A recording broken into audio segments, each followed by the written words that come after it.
वो आजाद भारत का पहला ऐसा नेता है जिसे कत्ल के लिए फांसी की सजा दी गई। ये कत्ल भी किसी आम शख्स का नहीं बल्कि एक जिले के डीएम का था।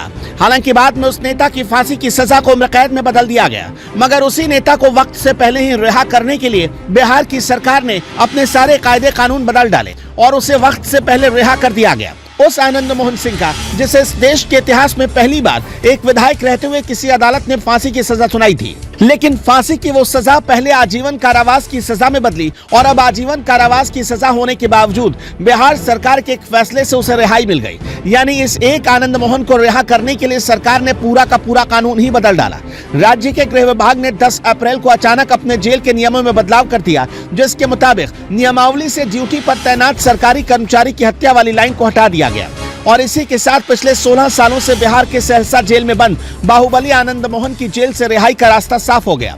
असल में सरकार ने सरकारी कर्मचारियों की हत्या के मामले में आजीवन कारावास की सजा काट रहे कैदियों को एक तय सीमा के बाद रिहा करने के लिए कानून में बदलाव किया, जिसका फायदा आनंद मोहन समेत 26 कैदियों को मिला और वो जेल से छूट गए। लेकिन सरकार का ये फैसला जहां आनंद मोहन और उसके परिवार के लिए एक लॉटरी साबित हुआ, वहीं कृष्णैया के परिवार के लिए फैसला एक सदमा लेकर आया। वो सदमा जिसने 29 साल पुराने जख्म को एक बार फिर कुरेद डाला। बात 5 दिसंबर 1994 बिहार के मुजफ्फरपुर की है। बिहार पीपल्स पार्टी से जुड़े गैंगस्टर छोटन शुक्ला का कत्ल हो चुका था। छोटन के कत्ल से गुस्साए समर्थक जुलूस की शक्ल में उसकी लाश का अंतिम संस्कार करने जा रहे थे। समर्थकों के इस गुस्से से बेखबर पड़ोसी जिले गोपालगंज के तत्कालीन डीएम जी कृष्णैया एक मीटिंग के बाद नेशनल हाईवे से गोपालगंज की तरफ लौट रहे थे। वो एक मीटिंग में शामिल होने हाजीपुर गए थे, लेकिन मुजफ्फरपुर में छोटन शुक्ला के समर्थकों ने अचानक ही उनकी गाड़ी को घेर लिया और फिर इस काफिले में आईएएस अधिकारी जी कृष्णैया ऐसे फंसे कि जिंदा नहीं निकल पाए। भीड़ ने जी कृष्णैया और उनकी गाड़ी पर हमला कर दिया। कृष्णैया इस वाकये से अनजान थे। उन्होंने खुद को न सिर्फ बेकसूर बताया बल्कि ये भी कहा कि उनका मुजफ्फरपुर से कोई ताल्लुक नहीं है, बल्कि वो तो गोपालगंज के डीएम है। लेकिन सरफरी भीड़ ने उनकी एक ना सुनी और जब तक BHQ 777 नंबर की उनकी एम्बेसडर कार से उन्हें बाहर निकाला गया, उनकी जान जा चुकी थी। उन्हें छोटन शुक्ला के समर्थकों ने मौत के घाट उतार दिया था और उनकी लाश सड़क के किनारे खाई में पत्थरों से कुचली पड़ी थी और तो और उनके सिर में गोलियां भी दागी गई थी। तब खुद आनंद मोहन ने मौके पर मौजूद रहकर भीड़ को ऐसा करने के लिए उकसाया था।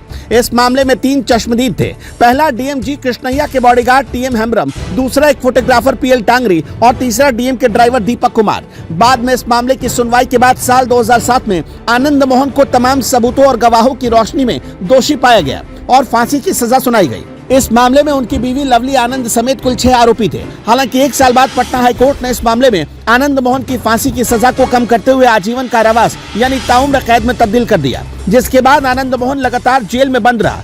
लेकिन अब अचानक बिहार सरकार के नए फैसले से उसकी किस्मत रातों रात पलट गई। जिस आनंद मोहन सिंह को लेकर इतने दिनों तक बिहार में बवाल है, आखिर वो आनंद मोहन है कौन? तो आइए आनंद मोहन का सच जानने के लिए आपको जरा पीछे लिए चलते हैं।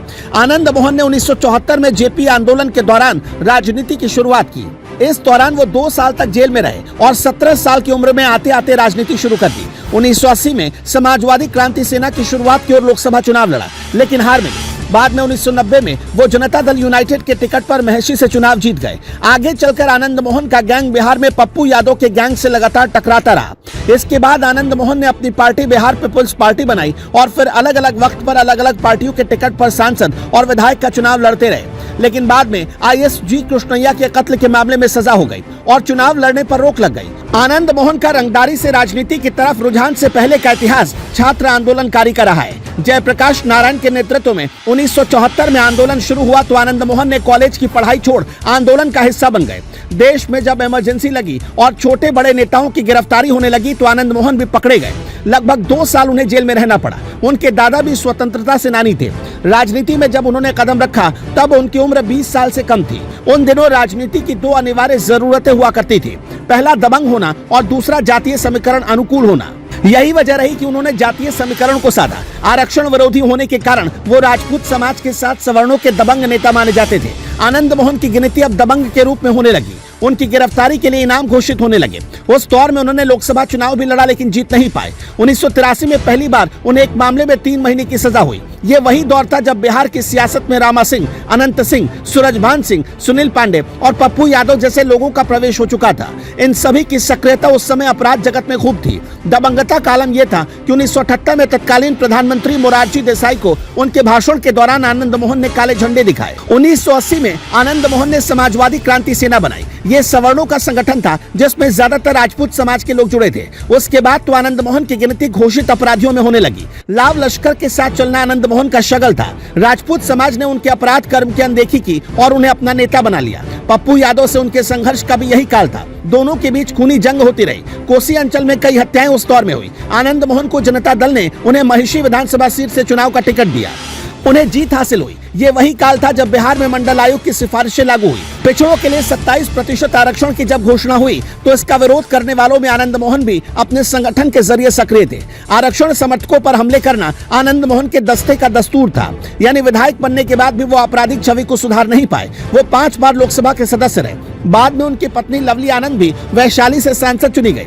इस दौर में पप्पू यादव से भी उनकी दुश्मनी बढ़ी। कोसी के इलाके में पप्पू यादव के साथ आनंद मोहन की लड़ाई खूनी जंग में कुछ दिनों के लिए तब्दील हो गई।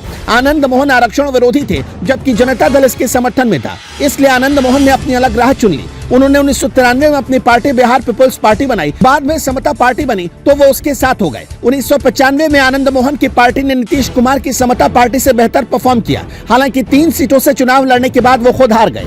आनंद मोहन ने पहली बार 1996 में लोकसभा का चुनाव जेल में रहते हुए लड़ा और जीत गए। 1998 के लोकसभा चुनाव में उन्हें जीत हासिल हुई। वो जनता दल, फिर अपनी पार्टी और बाद में बीजेपी और कांग्रेस के करीब भी गए, लेकिन उसके बाद भी उनकी राह मुश्किल होती चली गई।